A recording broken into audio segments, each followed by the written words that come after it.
Hi, welcome back to Talking Insights. I'm your host, Antonio, and today we have a great episode with Richard Burrage. He's the ESOMAR representative in Vietnam, and I invited him today so we can discuss a bit what's the new event, ESOMAR Connect in Vietnam, and about what drove Richard to this industry. It's a great conversation, and it's a great way to connect with this industry expert, but also to see the changes throughout the years. It's a great episode.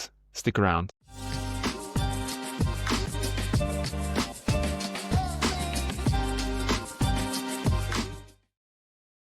Richard, welcome to the podcast. Thanks for having me.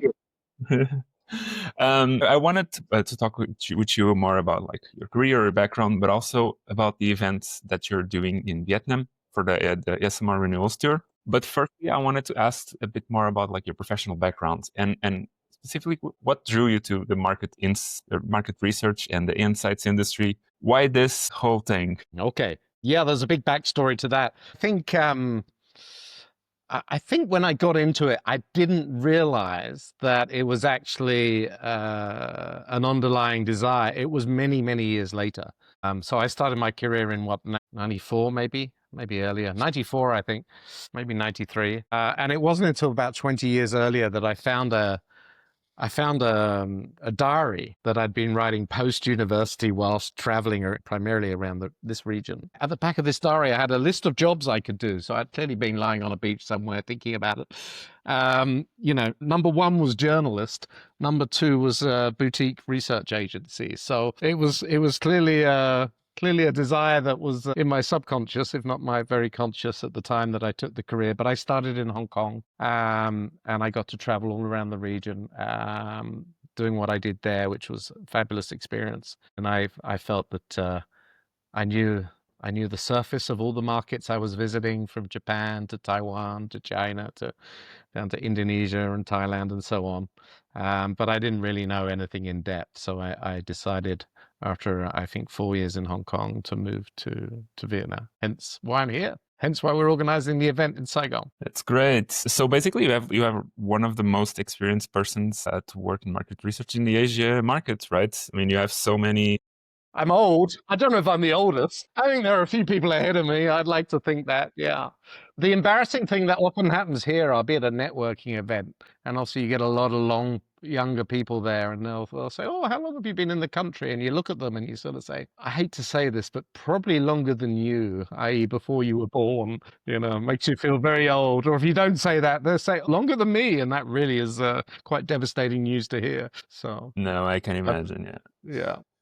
But with this, my question was that you might have like an overview of the unique opportunities of doing market research, especially in Vietnam. But I can imagine that you can also kind of compare it to the other markets in the Asia region. Yeah. How do you see those differences? How do you compare Vietnam with the other places? Is there a comparison that we can make? Yeah, but there are many contrasts, of course, across the region. I think if you look in Southeast Asia, so if you take Vietnam versus Malaysia, Thailand, Indonesia, Vietnam is a bit of a sore thumb because it's a Sino-influenced market. It's the only one of those markets that uses chopsticks, for example. So it has a lot of influence from the Chinese. So it's much more assertive than the other Southeast Asian markets. In terms of the way the market research is actually conducted, I would say they're all very similar across those markets. There's just different stages of development are probably things that are happening in the mobile, the online, and the community space. So some markets would be ahead of others in that space, but all the markets are generally in Southeast Asia.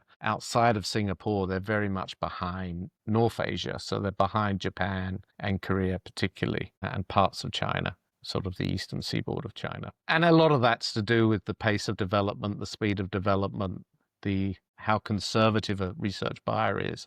They tend to be quite conservative in Asia Pacific generally in terms of their attitudes to new methods like, I don't know, facial coding, for example. They'd be quite conservative towards those sort of new methods, tend to like to stick with tried and tested approaches. It's quite hard to get them to shift into new ideas, new thoughts, new perspectives on the way research might be conducted. That's interesting. That's really interesting. Like sometimes I think we have this image that Asia is like super advanced, technologically advanced in the way that they work and do, in this case, market research, but it's interesting to see like in some countries, it's not always the case and it's difficult It's not always the case. I mean, the other side of that coin is that, somewhere like Vietnam has the opportunity to leapfrog whole technologies. So, um, just if I look at parallels in finance, we don't really have credit cards. We skipped it straight to mobile payments, mobile wallets in this market. Most people have never used a fixed line telephone, wouldn't know what to do with one if they looked at it. So we get to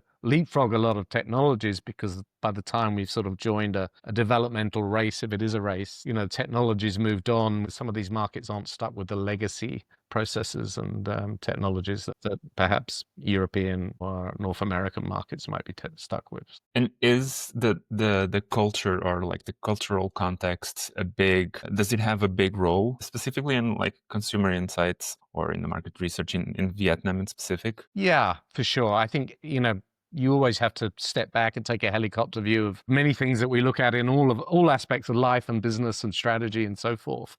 But definitely, I mean, to ignore the cultural lens would be foolish and would make you miss a lot of perspectives. The silliest example I'll give you is the number of times I read on LinkedIn people saying how, Philippines or Vietnam is the happiest country in the world, or, their attitudes to this are higher than anywhere else in the region.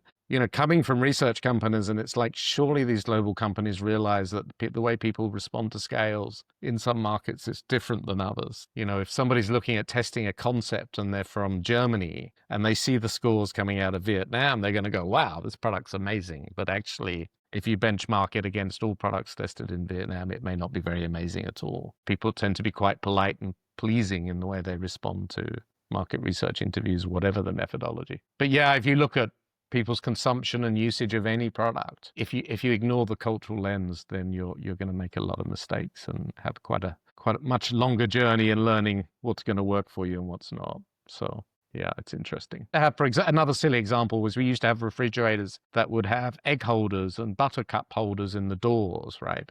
This is just not something that people use. It's not the way they shop. It's not the way they cook. What we actually need in a fridge in Asia is hooks to hang sauces that we buy and things like this.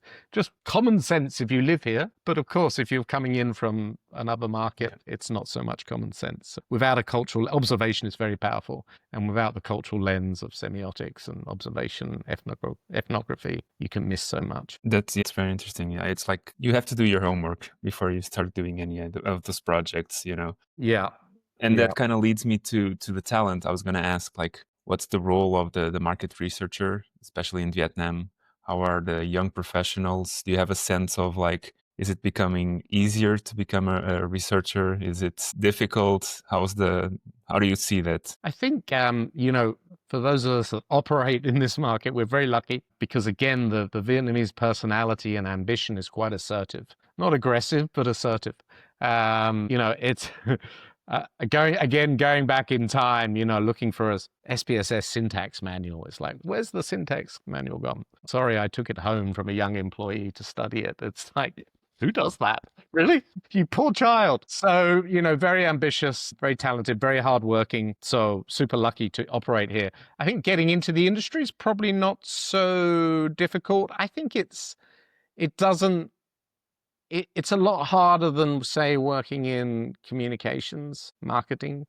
There's a lot more facets that, a seasoned researcher anywhere, not just here, require a lot more strengths and skill sets that are required. And so I wouldn't say it's the easiest choice for somebody's, graduate starting out in their career. But graduates have gone to universities now where there's been some element of critical analysis, and normally whatever course they're doing, it's involved some sort of research analysis, drawing conclusions. They're pretty well suited. It's not too far away from what they might have experienced, whatever topic they've studied in a good university. So, I think there are good opportunities. I think that the roles are going to change over time with the way technology is pushing different areas. I do worry about, I'm stuck in a mode of where I think to get somebody who I can put in front of a client as a sort of research manager independently, I think is about an 8-year process of learning and trial and error and doing some quite dogmatic process-orientated work along that journey. But now with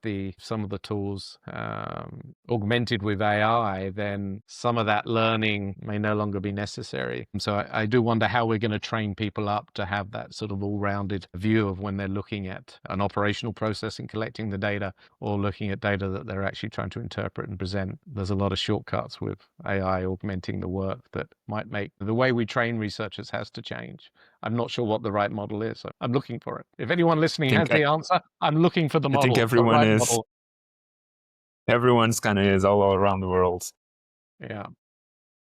But I guess like coming to this, and that's kind of leads me to the next section, which is these conferences and these events, because they're not designed just for the young researchers, but even for the more experienced ones. So you're creating this event in ESOMAR is created like this Renewal Tour of Asia Pacific, and you're leading the Vietnam stop. What can you tell us? What kind of sneak peek can we give us about this event? Where is it going to be? It's June 26th, right? In Vietnam? Yeah, it's June 26:30 in the morning at right in the center of Ho Chi Minh City or Saigon, at a hotel called the Saigon Prince. Yeah, we're going to be looking, I think we're basically going to be, yes, it is renewal. It's kind of renewal about the ESOMAR Connect service, but also a renewal in the sense of what's happened in the last few years, where is the industry heading, and where are client-side researchers heading, agency-side researchers heading, and how can they better meet in the middle and do right by one another and enhance one another's skill sets. So we're going to be looking at, sort of a future view. Where's it going? Where's technology helping us? Where's it hindering us? How might that be changing people's careers and how they organize their work, whether they're client side or agency side? It's a great way to get inspired and to learn new skills and also to network. I mean, that's why we kind of do these types of events. It's not only to network, but also to learn something new, right?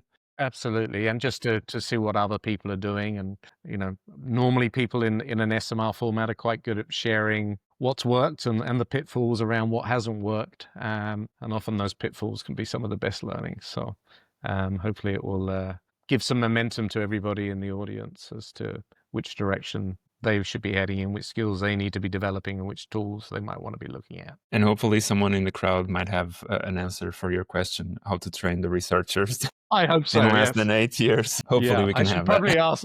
I should probably ask ChatGPT. This probably has an answer for me. And it probably says, yes, I can help. Can always help. Mm-hmm.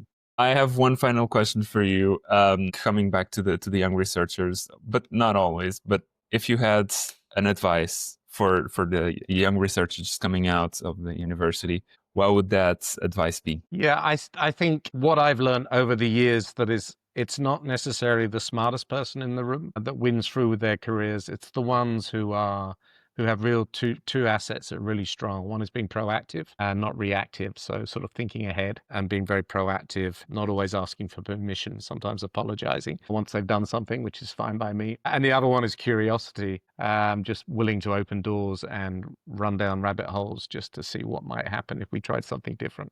I think those two assets are really key. But I think if a young researcher or wannabe researcher can see that they fit that profile, then the best thing to do is to identify somebody that they probably don't work with directly, but who can be a mentor for them and give them that helicopter view, give them that cultural lens, but in this case, a lens from the company that they're working for and what it is that company might be seeking and where its future might be going and how they can best mold themselves to that future to make sure that their career is on a faster trajectory. So finding a mentor, I think, is really key, and somebody that when they get stuck, frustrated, burnt out, or they see opportunities that they can discuss in a way that's not through their normal reporting line, which gives them freedom from judgment and freedom of expression. That's great advice. Yeah, that's honestly a great advice. I hope more companies and more researchers can apply it and create the mechanisms to open those kind of mentorship sides of the companies. I know that some companies are already kind of doing it, but yeah, I agree. It's super important to, even when you're new to the industry, to understand and have someone to kind of guide you through. Yeah, absolutely. Yeah. If anyone with 20 or 30 years experience looks back, they know that they've made so many mistakes, which, somebody senior could have given them a little bit of friendly advice and just pivoted their direction slightly, they would have saved a lot of time in their career for sure. It is, yeah. Richard, thank you so much for your time. I hope Hey, the thanks for event goes speaking to us. wonderfully. And that's it for today. Thank you so much for listening. And thank you, Richard, for your time and for your effort on putting up together this event. All the links are in the description. So if you want to know more about Richard or the event in Vietnam next week, you can find all the information there. For me, that's all for today. And yeah, I just want to thank you, and I'll see you on the next one. Goodbye.